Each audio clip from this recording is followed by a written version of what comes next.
Oi pessoal, aqui é Sandro Alves. Hoje eu estou aqui com mais uma entrevista e eu vou falar com vocês sobre economia no mundo do empreendedor. Para falar sobre isso, eu tenho aqui o professor Luiz Maia. Luiz Maia é formado em economia pela Universidade Federal de Minas Gerais, tem mestrado pela Universidade de Brasília e é PhD pela Universidade Estadual da Carolina do Norte. Luiz Maia também é consultor econômico. Luiz, obrigado por ter disponibilizado esse tempo para falar com a gente. É um assunto que eu gosto muito e um assunto de muito interesse para muita gente. No entanto, muita gente acaba não sabendo onde procurar informação. E é isso que eu quero que a gente mostre para essas pessoas, como a economia pode ser acessível e aonde essas pessoas podem procurar informação sobre isso. Claro. Para começar a falar sobre esse mundo da economia, eu quero pegar um tema que está muito atual, a saída do Reino Unido da União Europeia. E aí, muitos empreendedores costumam perguntar, ok, qual a importância do Reino Unido, da União Europeia, aqui no meu negócio, no Brasil? Muitas vezes no interior do país, ou até mesmo em grandes capitais. Muita gente não consegue entender como um evento como esse pode impactar nos negócios aqui no Brasil. E eu queria que você falasse um pouco sobre isso. Por que que isso é tão relevante para o mundo dos negócios em qualquer parte do mundo? Claro. Sandro, antes de tudo quero agradecer. Eu acho uma oportunidade muito interessante de conversar, com um público maior a respeito de questões que são relevantes para todos nós. A saída do Reino Unido da União Europeia pegou o mundo inteiro de surpresa, porque o que se via até então, por mais de 50 anos, era uma tendência à integração de mercados. Certo. Diferentes países que formaram uma união político-econômica em torno de pautas principalmente econômicas, mas não exclusivamente econômicas. Claro. Então, a questão geopolítica, a questão da segurança no planeta, a questão da segurança nuclear, as possibilidades de fome, grandes fluxos migratórios, todas essas são questões transversais que afetam o planeta de uma maneira geral. E, portanto, o que a gente se surpreendeu é com uma interrupção no processo de integração. A gente sabe que, se formos olhar numa perspectiva histórica mais ampla, o processo de integração e de globalização, comumente chamado de globalização, esse processo ele não é linear. Ao longo da história, a gente teve momentos em que a integração se transformou mais próxima, mais acelerada, e momentos também que ela se distendeu. Exatamente. Então, o que a gente teme é que pode estar havendo agora um início de desintegração. Ou mais gente sair. De um processo em que economias e lideranças se tornem mais distantes e conduzam as pautas globais de maneira mais fragmentada. Essa é a grande mais preocupação. Local do que global. Exatamente. Boa parte dos grandes bancos mundiais ou tem sede ou são até bancos ingleses. Okay. Então, do ponto de vista das finanças da União Europeia como um todo, boa parte delas transita pelo mercado de Londres. Isso. E uma vez que haja mudança na legislação, que haja certa dificuldade em fazer, digamos, a mobilidade de capital, de pessoas, mas também de capital, isso tende a criar certas dificuldades para que esse processo de integração prossiga. Isso significa que os custos de transação devem aumentar para quem faz negócio com o Reino Unido e também para o Reino Unido que faz negócio com os outros, com o resto do mundo? Essa é uma possibilidade real. A possibilidade de que todo mundo que vende para o Reino Unido ou vendia para a União Europeia, de alguma forma colocava os seus produtos naquele mercado, está temeroso de que essas mudanças vão trazer novas barreiras, novas negociações, dificuldades e custos. E, eventualmente, até dificuldades do ponto de vista tarifário. O termo que a gente usa com muita frequência na economia é expectativas. Okay. Uma vez que as expectativas são negativas, ou seja, que os agentes tomadores de decisão estão mais pessimistas em relação ao futuro de médio prazo ou até de curto prazo, eles tendem a se retrair. Postergar suas decisões de investimento ou até suspendê-las. Claro. Então isso vai provocar impactos em diferentes mercados. Claro. Os negócios tendem a cair, as vendas tendem a cair. Então esse pessimismo ele é passageiro. Por quê? E é natural. É natural, mas é por quê? Porque as oportunidades, os fundamentos que geram a rentabilidade de um negócio, o seu valor, a sua capacidade de gerar valor, esses não foram alterados. Então você continua tendo 510 milhões de pessoas envolvendo todas aquelas economias europeias. Claro. Não mudou. O poder de compra daquelas economias continua sendo praticamente o mesmo. Claro. Então a possibilidade, tendência para melhorar. Exatamente, a possibilidade de médio para longo prazo continua sendo positivas, interessantes e traduzem-se em rentabilidade para aqueles negócios. Mas no curto prazo há essa tensão que tende a fazer o ritmo da economia cair um pouco. Uhum. Nós temos problemas de mudança climática, desertificação, água, a disponibilidade de recursos hídricos. É um conjunto de questões que não pode ser tratada de maneira isolada. Eu concordo. E sendo assim, o processo de integração, por mais que ele traga diferentes desafios, necessidades de revisões, inclusive de reformulação do arcabouço legal, né? Boa parte das reclamações do Reino Unido em relação à União Europeia diz respeito ao corpo legislativo, às leis que estavam sendo traçadas para aquele conjunto de países, né? Então, se ela discorda, ela de alguma forma considera que seja melhor seguir sozinha. A gente se vê preocupado nesse sentido porque o processo de integração é um processo necessário. Uhum. Mais uma vez, a gente sempre tem que olhar essas coisas com uma perspectiva histórica mais ampla. Ok. E é possível que a gente se depare aí nos próximos 50, 100 anos, isso não é uma especulação de todo infundada, com essa obsolescência dos estados nacionais. Entendi. De países para organizar a vida das suas populações. Ok. Então, assim, uma região como a América Latina, ela tem problemas comuns. Yes. É claro que aqui e ali você tem regiões com características muito específicas, mas cada vez mais nós dependemos de recursos comuns e precisamos tratar um único grande sistema, o sistema planetário. Não sou eu e você mais, somos nós. O processo de fragmentação é um retrocesso. Eu queria que você falasse para a gente, Luiz, sobre como a economia efetivamente pode e ajuda o empreendedor no seu dia a dia. O que você já está explicando já mostra para a gente a importância da economia.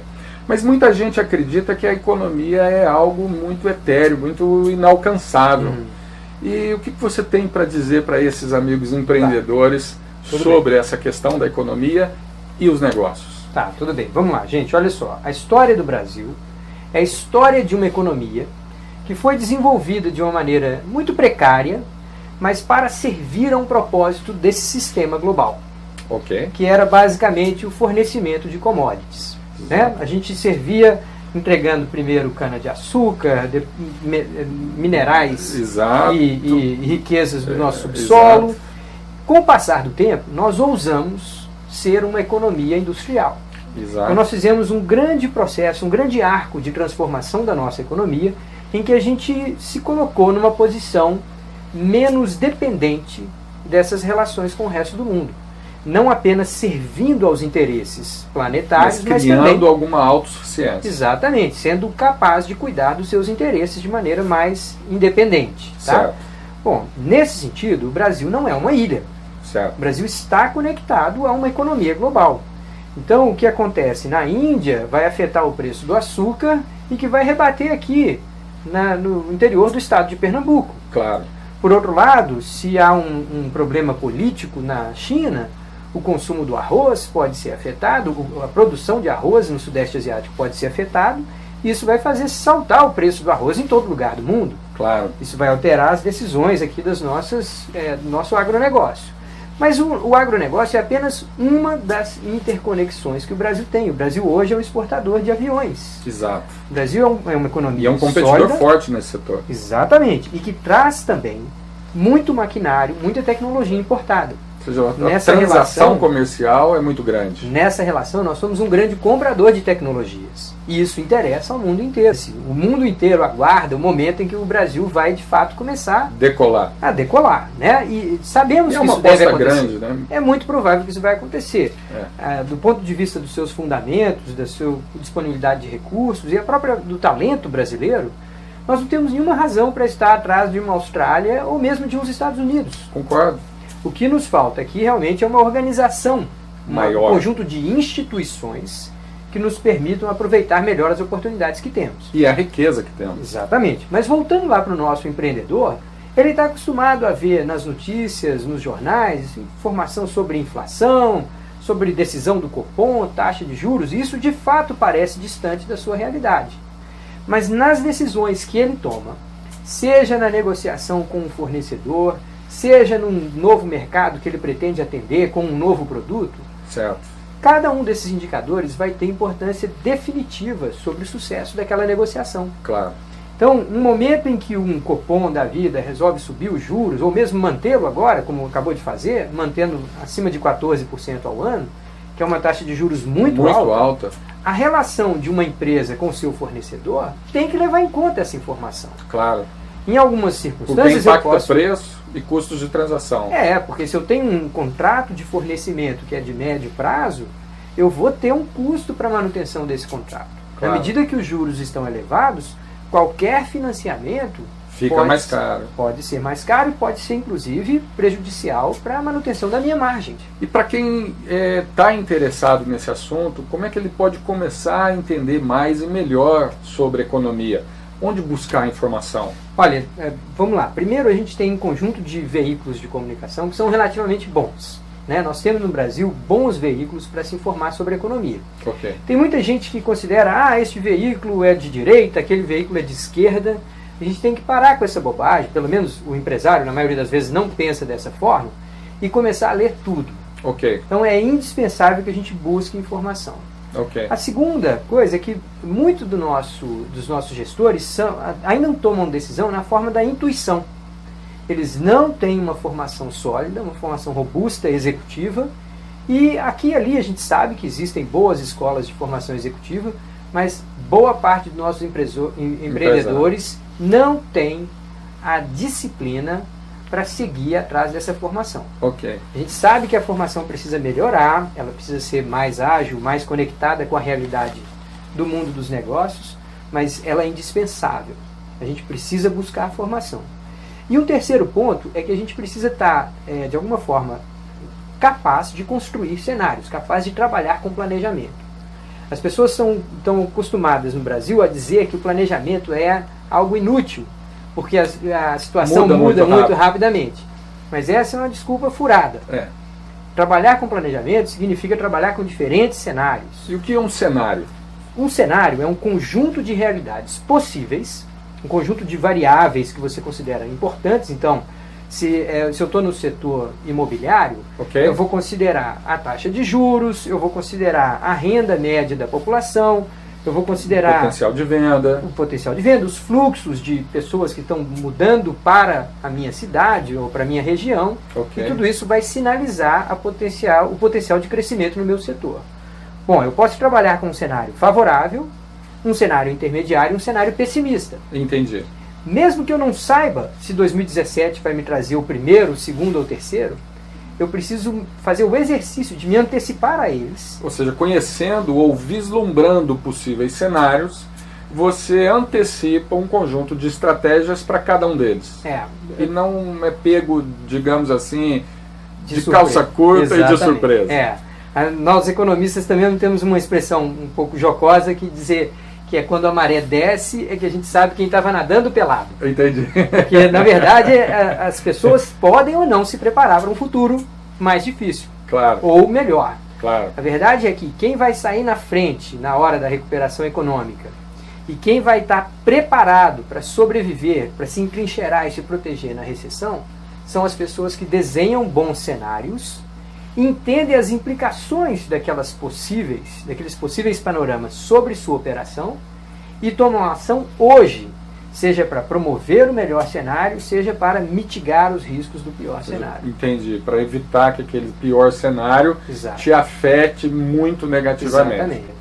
Hoje em dia, o site de cada banco que nós temos, que nós operamos, os bancos mesmos, eles têm equipes de economistas que não só vão selecionar as variáveis mais relevantes, fazer projeções, mas vão tentar traduzir aquilo para o português. Sair um pouco do economês e traduzir para o português. Certo. Então, desde que a pessoa tenha o olhar voltado para esse tipo de informação, ele vai encontrar boas fontes, seja, como eu disse, como o seu próprio banco, seja nos veículos de comunicação tradicional, os jornais de circulação nacional, todos eles fornecem esse tipo de informação. Quem está nos vendo agora vai fazer a seguinte pergunta: Luiz, mas eu posso confiar no banco?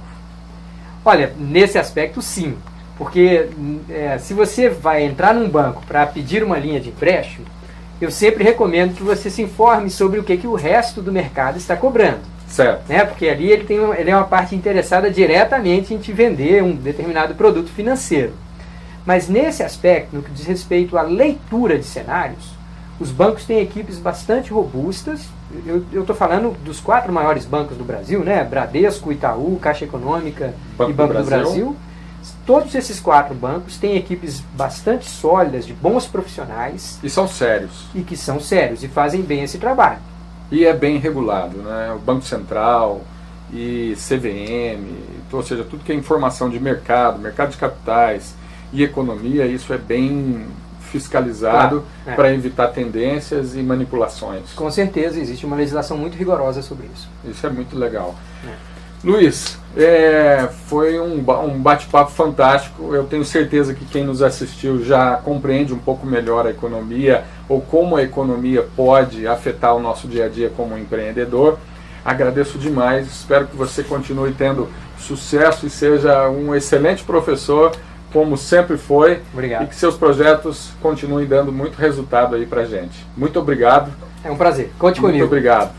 Pessoal, obrigado pela participação de vocês. Eu espero que essa entrevista tenha sido útil. É uma área fantástica e eu tenho certeza que se você se aprofundar cada vez mais na economia, os seus negócios irão ganhar mais e mais com isso. Eu sou Sandro Alves e esse é o canal que eu construí para falar com vocês sobre negócio, empreendedorismo e desenvolvimento pessoal. Fique ligado, em breve eu volto com mais vídeos e entrevistas úteis para que você possa aplicar no seu dia a dia ou nos seus negócios. Até mais. Tchau.